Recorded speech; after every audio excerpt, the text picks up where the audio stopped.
আল্লাহ তাআলা কিয়ামতের দিন সাইয়েদনা নূহ আলাইহিস সালামকে বলবেন, নূহ তুমি কি দাওয়াত পৌঁছিয়েছো তোমার উম্মতের কাছে? নূহ আলাইহিস সালাম বলবেন, হ্যাঁ আমি পৌঁছিয়েছি। এবার নূহের উম্মতকে আল্লাহ জিজ্ঞেস করবেন, এই নূহের উম্মতেরা, তোমাদের নবী নূহ কি দাওয়াত পৌঁছিয়েছে? নূহের উম্মত বলবে, না আল্লাহ, আমাদের কাছে কোনো সতর্ককারী আসে নাই, কোনো নবী টবি আসে নাই, কোনো দাওয়াতও আমরা পাই নাই, আপনারাও চিনি নাই, জান্নাতও চিনি নাই, জাহান্নামও চিনি নাই। নূহ আলাইহিস সালাম বিপদে পড়ে যাবেন। তখন আল্লাহ বলবেন, নূহ তুমি বললা পৌঁছিয়েছো, তোমার উম্মত বলে কিছু পায় নাই। নূহ তোমার কি কোনো সাক্ষী আছে? তোমার কথা আর তোমার উম্মতের কথা তো মিলে না। তুমি বললা তুমি আমার নির্দেশনা দাওয়াত পৌঁছে দিয়েছো, কিন্তু তোমার উম্মত বলে পায় নাই। নূহ তোমার পক্ষে কোনো সাক্ষী আছে? নূহ আলাইহিস সালাম বলবেন, আছে। কে? উম্মতে মুহাম্মাদী। তখন আমরা বলবো, আল্লাহ, আল্লাহর নবী নূহ আলাইহিস সালাম তিনি আপনি যা যা বলেছেন ঠিক তা তার উম্মতের কাছে পৌঁছে দিয়েছে। এবার নূহের উম্মতের সাথে আমাদের ঝগড়া লাগবে। তারা বলবে, তোমরা আসছো আমাদের হাজার হাজার বছর পরে, তোমরা কি করে জানলা? তোমাদের সাক্ষী ধর্তব্য হবে না? আমরা তখন বলবো, আমাদের কোরআনে তোমাদের নবীর নামে আল্লাহ তাআলা একটা সূরা নাজিল করেছেন, সূরাতে নূহ। আওয়াজ করে পড়েন আল্লাহু আকবার। আমরা বলবো, আমাদের কোরআনে তোমাদের নবীর কথা আল্লাহ আমাদেরকে জানিয়েছেন, দিন রাত এক করে তোমাদের কাছে তিনি দাওয়াত পৌঁছেছেন। তোমরা কানের মধ্যে হাত দিয়ে রাখতা, চেহারাটা কাপড় দিয়ে ঢেকে রাখতা, আল্লাহর নবী নূহকে পিটিয়ে ছালা দিয়ে পেঁচিয়ে তোমরা পাহাড়ে তুলে রেখে আসতা, সব আমরা জানি।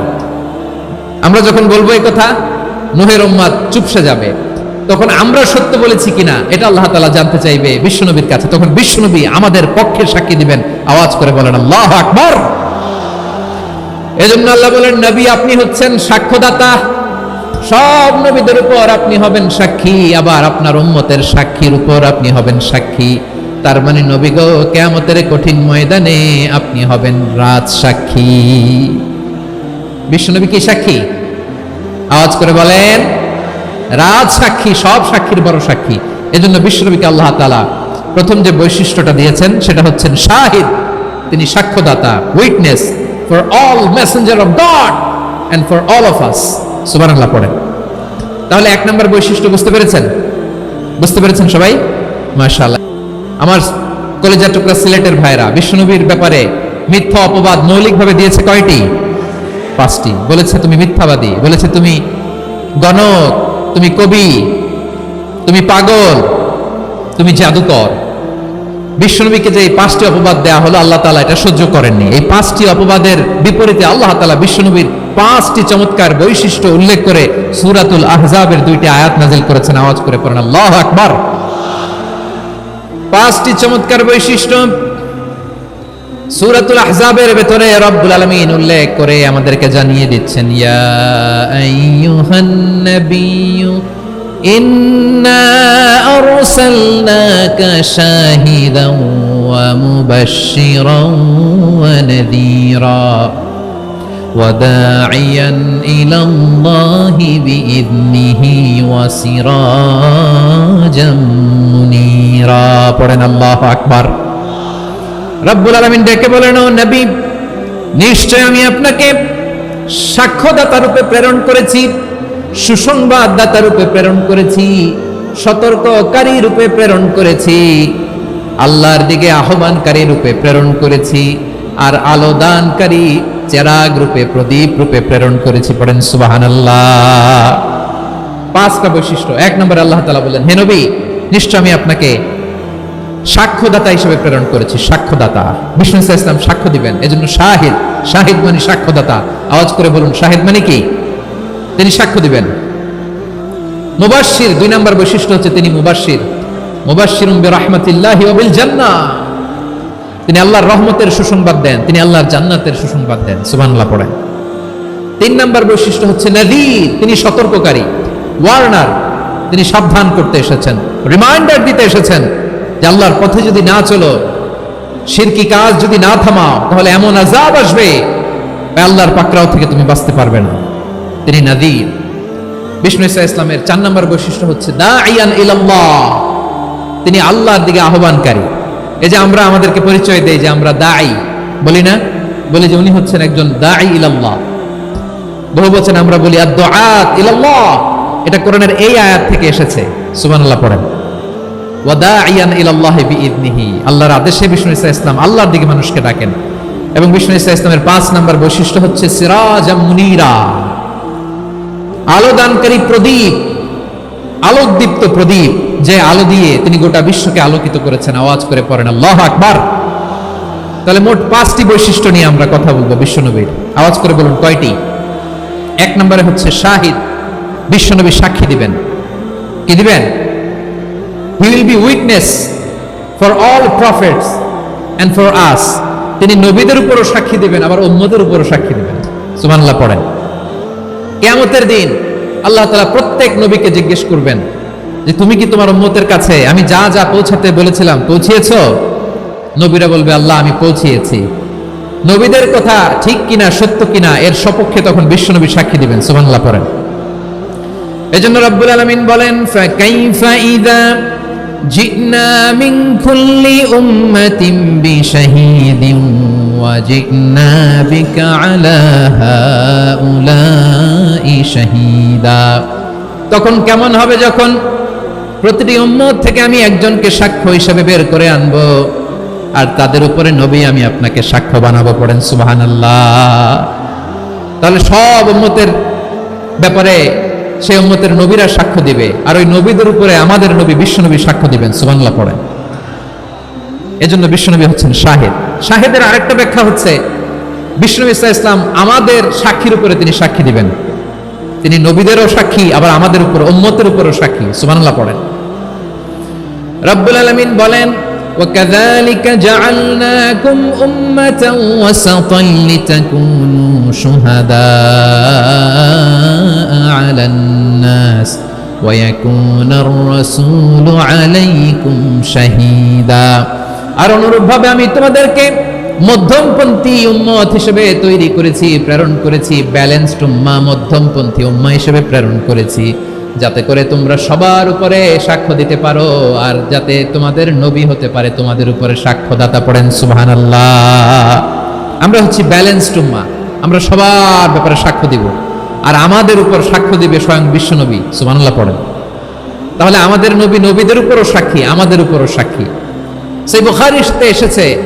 তাহলে আল্লাহ তাআলা বিশ্বনবীর 5টি বৈশিষ্ট্যের কথা বলেছেন। একটি বৈশিষ্ট্যের ব্যাপারে আমরা জানলাম, তিনি হচ্ছেন শাহিদ, সাক্ষ্যদাতা, সবার উপরে সাক্ষ্যদাতা। 2 নম্বর বৈশিষ্ট্য হচ্ছে মুবাশশিরা, তিনি সুসংবাদদাতা।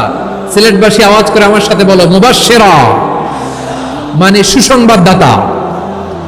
তিনি আল্লাহর রহমতের সুসংবাদ দেন, তিনি জান্নাতের সুসংবাদ দেন।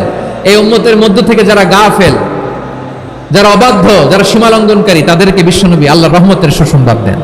তিনি বুঝান আল্লাহর দরবার 24/7, 24 ঘন্টা খোলা। আপনি যত বড় পাপী হন, আপনি যতই অন্যায় করেন না কেন, আল্লাহর রহমতের দরিয়া, আল্লাহর রহমতের দরজা আপনার জন্য খোলা আছে না নাই? জায়নামাজটা বিছিয়ে দেন, চোখের পানি ছেড়ে দেন, 2 রাকাত নামাজ পড়ে সেজদায় লুটিয়ে পড়ে কাঁদেন। যত গুনাহ আপনার হোক না কেন, আপনার গুনাহ মাফ করে কবুল করে নেবে কে? মুবাশশিরাম বিরাহমাতিল্লাহ। বিশ্বনবী তিনি সুসংবাদদাতা, বেয়ারার অফ গ্ল্যাড টাইডিংস, সুসংবাদ দেন। পাপী, অবাধ্য, সীমালঙ্ঘনকারীদেরকে তিনি আল্লাহর রহমতের সুসংবাদ দেন। আল্লাহর রহমত থেকে মুখ ফিরিয়ে নিও না। তিনি যে কত দয়ালু, তিনি যে তোমারে কত ভালোবাসে তুমি জানোই না। আমি আমাকে যত বেশি ভালোবাসি, তার চেয়েও আমাকে বেশি ভালোবাসে কে? সবাই বলে নাই, বুঝতে পারে নাই বোধহয়। আমি আমাকে যত বেশি ভালোবাসি, তার চেয়েও আমাকে বেশি ভালোবাসে কে? আমার মাতা পিতা আমাকে যত ভালোবাসে, তার চেয়েও আমাকে বেশি ভালোবাসে কে? আমার প্রিয়তম স্ত্রী আমাকে যত বেশি ভালোবাসে, তার চেয়ে আমাকে বেশি ভালোবাসে কে? মুবাশশিরাম বিরাহমাতিল্লাহ, তিনি আল্লাহর রহমতের সুসংবাদ দেন। আল্লাহর রহমতের শেষ নাই, আল্লাহর ভালোবাসার শেষ নাই। ও মুবাশশিরাম বিল জান্নাহ, তিনি জান্নাতের সুসংবাদ দেন। এই উম্মতের মধ্য থেকে যারা আল্লাহওয়ালা, যারা প্র্যাকটিসিং, যারা ইমানদার, তাদেরকে বিশ্বনবী জান্নাতের সুসংবাদ দেন। আওয়াজ করে পড়েন সুবহানাল্লাহ। এজন্য রব্বুল আলামিন বিশ্বনবীর পরিচয় অন্য আয়াতে এভাবে তুলে ধরেন, ওয়ামা আরসালনাকা ইল্লা কাফাতান লিন-নাসি বাশীরান ওয়া নাযীরা। নবী হে, আমি গোটা জগৎবাসীর জন্য আপনাকে সুসংবাদদাতা এবং সতর্ককারী করে জমিনে প্রেরণ করেছি। মুবাশশিরাম বিল জান্নাহ, তিনি জান্নাতের সুসংবাদ দেন, তিনি আশা জাগান। নবীর কথা শুনলে মানুষ বুকে আশা ফিরে পায়। আমার নবী কাউকে হতাশ করেন না। হতাশা বিশ্বনবীর ডিকশনারিতে নাই। তিনি মানুষকে আশাবাদী করে তোলেন। বিশ্বনবীর কথা শুনলে মানুষের হৃদয় নরম হয়, তারা আশা ফিরে পায়। বিশ্বনবীর মুখ নিঃসৃত পবিত্র প্রতিটি কথাই আশা জাগানিয়া। সুবহানাল্লাহ পড়েন। আপনি প্রিয় নবীর মুখ নিঃসৃত বাণীগুলো পড়েন, কথামালাগুলো শুনেন, দেখবেন আশা পাবেন, বুকে আশা পাবেন, ভালোবাসা পাবেন। কারণ তিনি এমন সত্তা, এমন পার্সোনালিটি, তার কথা শুনলে হৃদয় নরম হয়ে যায়। মনে হয় হৃদয় খুলে তারে দিয়ে দেই, সব কথা যেন তারে বলা যায়। আওয়াজ করে বলেন ঠিক কিনা? সে কোন বন্ধু বলো বেশি বিশ্বস্ত, সে কোন বন্ধু বলো বেশি বিশ্বস্ত, কার কাছে মন খুলে দেয়া যায়, কার কাছে সব কথা বলা যায়, হওয়া যায় বেশি আশ্বস্ত। তার নাম আহমদ, বড় বিশ্বস্ত। সে কোন বন্ধু বলো বেশি বিশ্বস্ত, কার কাছে মন খুলে দেয়া যায়, কার কাছে সব কথা বলা যায়, হওয়া যায় বেশি আশ্বস্ত। তার নাম আহমদ, বেশি বিশ্বস্ত। যে জন কখনো ব্যথা দিতে জানে না, যে জনকে বলি মুছে দেহি বেদনা, যে জন কখনো ব্যথা দিতে জানে না, যে জনকে বলি মুছে দেহি বেদনা, হৃদয়ের হাহাকার কবুল করে নিতে আর কারে বুক এত প্রশস্ত। তার নাম আহমদ, বেশি বিশ্বস্ত। ঠিক কিনা? আমরা ইসলামকে এমন কঠিন ভাবে উপস্থাপন করি, মানুষ ভয় পেয়ে যায়। বিশ্বনবী মানুষকে ভয় দেখাতেন না, তিনি আশা দিতেন, ভরসা দিতেন। কানা রাসূলুল্লাহ সাল্লাল্লাহু আলাইহি ওয়াসাল্লাম ইযা বাআসা আহাদান মিন আসহাবিহি ফি আমরিহি কানা ইয়াকুল বাশশিরু ওয়ালা তুনাফিরু, ইয়াসসিরু ওয়ালা তুআসসিরু। কাউকে কোনো দায়িত্ব দিয়ে পাঠালে সাহাবাদেরকে তিনি বলে দিতেন প্রত্যেককে যে বাশশিরু ওয়ালা তুনাফিরু, মানুষকে সুসংবাদ দিও, দিন থেকে ভাগিও না। সহজভাবে ইসলামকে উপস্থাপন করো, ইসলামের শিক্ষাটাকে জটিল করে উপস্থাপন করো না। সুবহানাল্লাহ, কত চমৎকার, কত সুন্দর আমাদের ধর্ম। তিনি বলেছেন সহজ করো, কঠিন করো না, সুসংবাদ দাও, মানুষকে দিন থেকে ভাগিও না। সুবহানাল্লাহ বলেন। তাহলে বিশ্বনবী মানুষকে জান্নাতের সুসংবাদ দিয়েছেন। He was the bearer of glad tidings, জান্নাতের সুসংবাদদাতা। তিনি এমন ভাবে জান্নাতের নাজ নেয়ামতের চিত্রায়িত করেছেন, উপস্থাপন করেছেন, সাহাবাদেরকে তিনি জান্নাতের পাগল বানিয়ে ছেড়েছেন। পড়েন সুবহানাল্লাহ। আমরা তো টাকার পাগল, ক্ষমতার পাগল, দাপটের পাগল। বিশ্বনবীর সাহাবারা ছিলেন আল্লাহর জান্নাতের পাগল।